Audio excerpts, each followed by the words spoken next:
In 1640, sugar wasn't a treat. It was a medicine, locked in cabinets like gold. To taste it, you didn't reach for a bag. You swung iron pliers at a solid bone-white cone. But for the families who couldn't afford a single grain, sweetness had a much darker, wilder story. 1600 to 1650, sugar is a medicine, not a meal. A doctor in 1640 could write you a prescription for sugar the same way he would prescribe dried herbs for a fever. That one detail tells you everything about how rare this stuff was back then. Sugar sat behind the counter at apothecary shops right between dried roots and medicinal powders because the European world saw it as a rare healing spice, not something you would toss into a cake batter. You did not buy sugar from a market stall. You bought it from the same person who sold you cough remedies. And the price confirmed why that made sense, because a single sugar cone wrapped in that famous blue-dyed paper ran roughly what a working family earned across an entire month. That blue wrapping was a sales trick that lasted over a century. The contrast between the blue paper and the white crystals inside made the sugar look brighter, purer, and worth more than it actually was. Families who could afford one kept it locked in a cabinet the way you would store jewelry, and when a recipe demanded sugar, getting it into your bowl took real physical effort. The tool was called sugar nips, heavy iron pliers with sharpened blades at the jaw. You clamped down on the cone, cracked off a small chunk, then spent another 10 minutes grinding that chunk into powder fine enough to dissolve. Nothing poured, nothing scooped.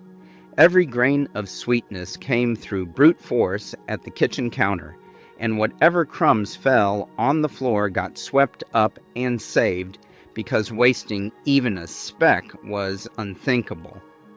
And the food that came out of these kitchens shows how differently people treated sugar. The earliest cookies to arrive in colonial America were called jumbles, hard, dense, pretzel-shaped rings baked from sugar, butter, and flour with one goal in mind: shelf life. Sailors packed them into barrels for Atlantic crossings that lasted months. Families carried them overland on journeys where fresh food disappeared after the first week. A jumble tasted like survival, because that is exactly what it was. Edible insurance against starvation baked from the most expensive ingredient on earth. Marchpane, an early version of marzipan, showed up only at royal banquets, shaped into castles and animals because only the wealthy could afford almond paste and sugar mixed together. Comfits were tiny seeds or spices coated in layer after layer of melted sugar, and making a single batch took a confectioner an entire day, standing over a heated pan, slowly rotating the seeds by hand. Posset, a warm drink of curdled cream and sugar, served as both dessert and cold remedy for the upper class, while sugar plate, a brittle decorative candy made from molded sugar paste, sat on noble dinner tables purely to show off wealth that ordinary families could only dream about. So if sugar sat locked away and cost a fortune, what were regular families actually using when they wanted something sweet? The answer had been sitting in trees and wild hives for 15,000 years before any European ever laid eyes on a sugar cone, and getting it meant picking a fight with something that really did not want to share. 1600s to 1700s, honey, maple, and the 15,000-year backup plan. For most of human history, sweetness came from exactly one source, and that source came with thousands of stingers attached to it. Honey ran the entire sweet economy of the planet for over thousands of years before sugar became affordable to anyone outside royalty. Every culture on every continent that had access to bees used honey to sweeten bread, preserve fruit, and make bitter medicines tolerable enough to swallow. There was no backup. If you wanted sweet, you either found a hive and risked the stings, or you went without. When sugar started appearing in European markets during the 1600s, recipe books barely flinched. The prices were so extreme that cookbooks kept listing honey as the default sweetener for another full century. The conversion grandmothers memorized and passed down to their daughters was clean and practical. 3/4 of a cup of honey for every 1 cup of sugar a recipe demanded. That ratio worked, but honey played by different rules inside an oven. It burned faster, turned bread denser and darker than expected, and stamped its own strong flavor over everything it touched. So a honey-sweetened loaf tasted like honey, not the neutral sweetness white sugar delivered. Nobody complained about that. Complaining about honey was like complaining about the color of your only coat. You used what you had. Honey cakes became a staple across Northern Europe, thick, spiced, and dark enough to last for weeks without going stale. Lebkuchen, the ancestor of modern gingerbread, packed honey together with cloves, cinnamon, and nutmeg into dense slabs that German families baked every autumn and stored through winter. Mead, the oldest alcoholic drink on the planet, fermented honey with water and kept entire communities warm through freezing months when nothing else was available. Honey-roasted root vegetables turned bitter turnips and parsnips into something families could actually enjoy eating, and honey-preserved fruits gave households a way to store summer berries long after the harvest ended. Then there is the substitute that sounds obvious to modern ears, but comes with a correction that changes the whole picture. Maple syrup, the way we pour it over pancakes today, did not exist as a usable product until the very end of the 1600s. The liquid version spoiled too fast to store. What families in North America actually did was boil raw maple sap over open fires for hours until every drop of excess moisture cooked off and the liquid hardened into solid maple sugar blocks that could sit in a root cellar for months without going bad. Maple candy, made by pouring boiled sap onto fresh snow and letting it harden, gave colonial children one of the only sweet treats they ever tasted. Sagamite, a thick corn porridge sweetened with maple sugar, fed entire indigenous communities through the coldest months of winter and later became a survival staple for French settlers in New France. 2 continents, 2 completely different sources, and both arrived at the exact same answer independently. Turn it into a rock so it lasts. But bees and maple trees had limits. They could not scale with a demand that was about to explode across an entire continent, and the men who tried to meet that demand inside London's sugar refineries paid for it with their skin. 1660s to 1750s. The naked workers and the bitter drinks. The men who turned raw cane into white sugar worked in conditions so extreme they had to strip their clothes off just to survive a single shift. London in the 1660s was becoming the sugar refining capital of Europe, and the workers who processed sticky brown cane juice into those white crystals that wealthy families locked away carried a job title that made the work sound gentle. Sugar bakers. The reality looked more like standing inside a sealed furnace with no way out. Massive iron pans filled with boiling sugar syrup sat over open fires in rooms built with almost zero ventilation. The air temperature climbed so high that any fabric touching skin became a direct threat, and the reason is terrifying. Boiling sugar is one of the stickiest substances in any kitchen. When it splashed onto a shirt or apron, the soaked cloth fused to the worker's skin on contact. Pulling the fabric away meant tearing flesh with it, And the real horror went deeper because sugar-saturated cloth exposed to that level of heat could spontaneously catch fire without any flame touching it, turning a small splash into a full-body burn in seconds. So the workers solved the problem the only way that made sense. They stripped naked. Sugar bakers worked without clothes because wearing anything was genuinely more dangerous than wearing nothing. Samuel Pepys, the most famous diarist in English history, recorded sugar during this exact decade as a high-status gift you offered to impress dinner guests. He wrote about the prestige of owning it, the pleasure of tasting it, the social power it carried at a party. What Pepys never once mentioned were the men whose arms and chests carried permanent scars from producing the crystals he served so proudly. Those refineries produced the sugar that went into syllabub, a whipped cream and wine dessert that aristocrats spooned out of fancy glasses at dinner parties. Candied orange peel, another luxury, required workers to boil citrus rinds in sugar syrup over and over until they turned translucent and sweet, a process that took multiple days and used sugar most families could not dream of affording. Sugar-dusted marchpane fruits, tiny almond paste confections painted to look like real apples and pears, decorated royal tables, while the men who refined the sugar for those decorations nursed burns that never fully healed.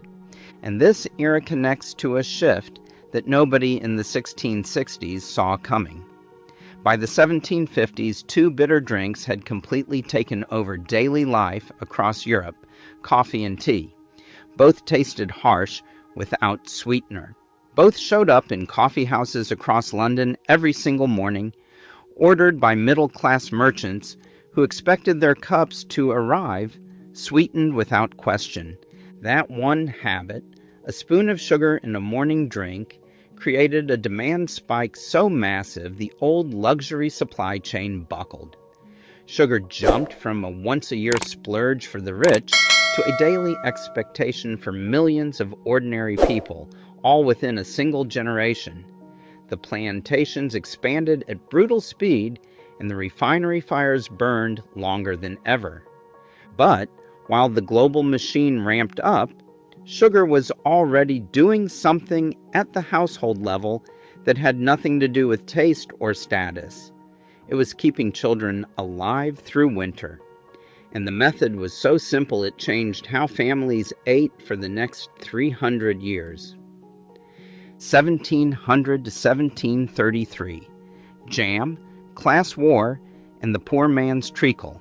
A jar of fruit jam in the 1700s could mean the difference between a child making it to spring and a child who did not, and the color of your sugar told everyone exactly where your family stood.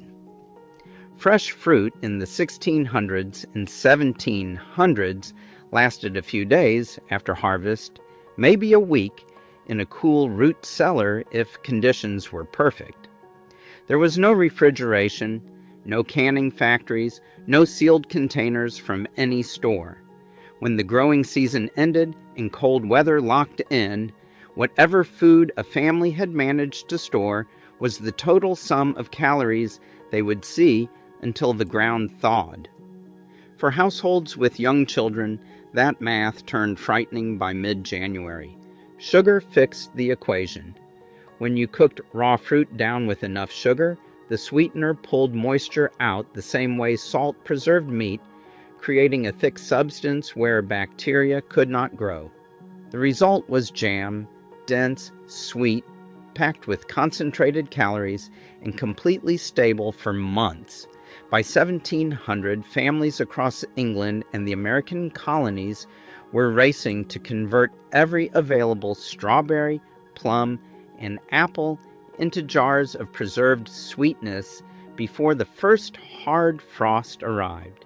And the phrase bread and jam, that sounds like a cute afternoon snack to modern ears, carried a completely different weight back then. That combination was a calorie-dense survival meal that working-class mothers across England counted on to keep their children fed from January through March, when every other food source in the house ran dangerously low. Bread provided bulk. Jam provided energy. Together they bought time that nothing else could offer. Treacle tart, a simple pie made from golden syrup, breadcrumbs, and lemon, became one of the most common desserts in working-class England, specifically because its ingredients cost almost nothing. Treacle posset, a warm drink of heated milk curdled with treacle and spiced with ginger, served as both comfort food and cold remedy for families who could not afford a doctor's visit. Figgy pudding, packed with dried figs, sweet and brown sugar, turned cheap preserved fruit into a dense, filling dessert that could stretch across multiple meals.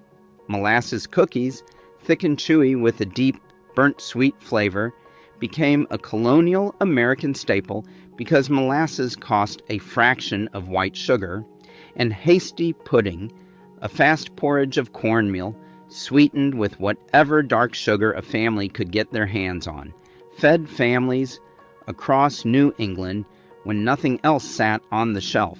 But the class divide behind all of this showed up on every table. Wealthy families preserved fruit using the white refined sugar from those expensive blue-wrapped cones, producing lighter, cleaner-tasting preserves. Working families got molasses, also called treacle, the dark, thick, bitter byproduct left behind after refineries extracted the premium crystals. By 1733, the price of unrefined Muscovado sugar had dropped to around the modern equivalent of roughly 71 pounds per hundredweight, making it the only sweetener regular families could actually afford. Rich kitchens had white sweetness on polished dishes. Poor kitchens had brown sludge spooned from cheap barrels, and that gap told every visitor exactly where a family ranked before anyone sat down. The Molasses Act of 1733 tried to regulate this trade in the American colonies, slapping heavy taxes on foreign molasses to protect British plantation profits.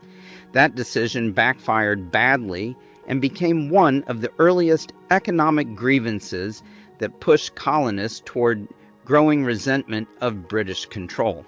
Sweetness had turned political, and the entire system, the plantations, the ships, the refinery fires, all depended on one assumption nobody questioned. Sugar could only come from tropical cane grown thousands of miles away. A single root vegetable growing quietly in European farmland was about to prove that belief completely wrong. 1801 and beyond. The beet that broke the system. Every detail in this story, the iron pliers, the blue cones, the naked workers, the survival jams, the class war between white and brown, all of it rested on one geographic lock, and a root vegetable picked it open. From the 1600s through the end of the 1700s, every gram of non-honey sweetener consumed anywhere in Europe had to be grown in tropical colonies and shipped across an ocean.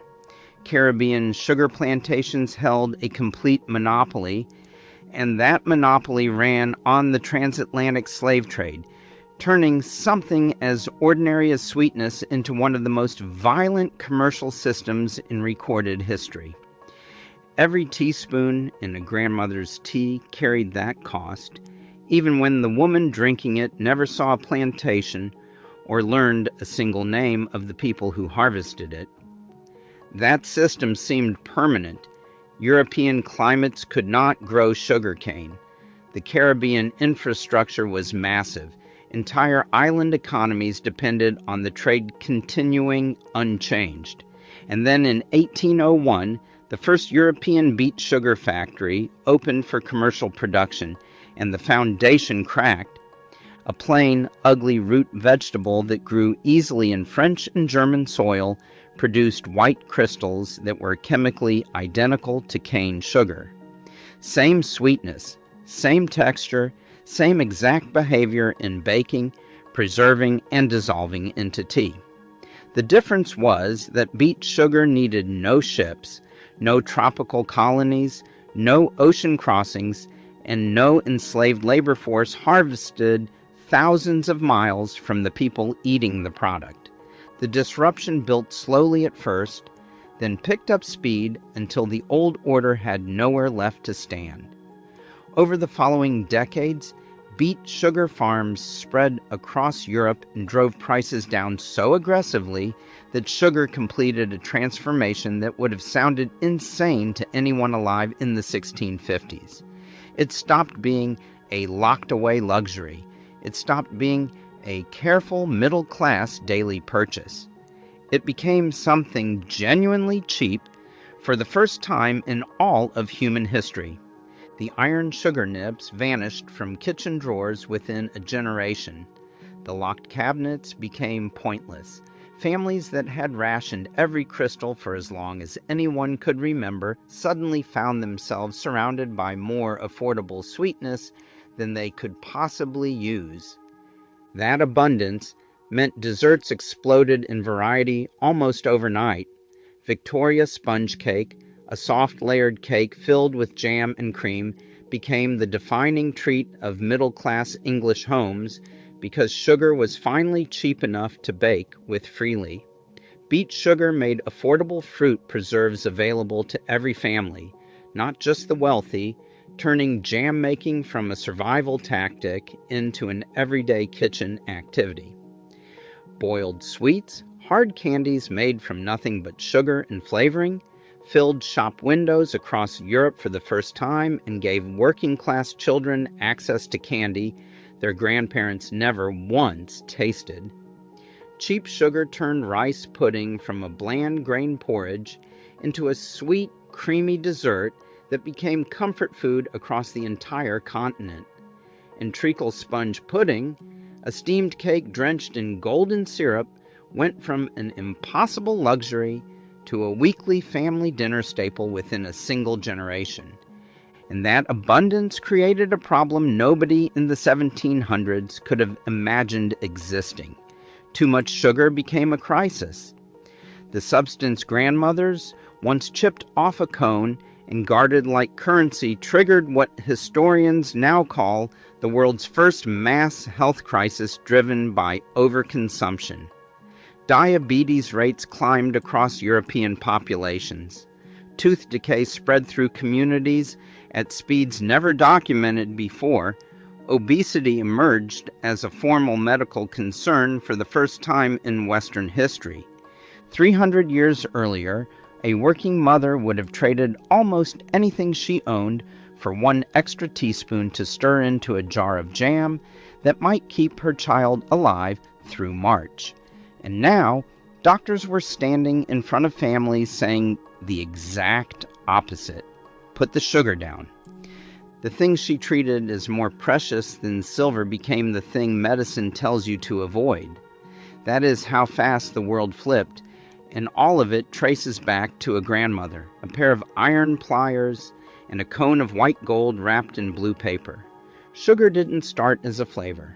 It started as a survival tool, a status weapon, and a locked-away luxury that most families never touched. The women who cooked without it built the recipes that fed nations, and the moment it became cheap, it created a problem nobody saw coming. If this story hit differently than you expected, tell us in the comments which era surprised you most, and if you're ready for the next one, it's already on your screen. See you there.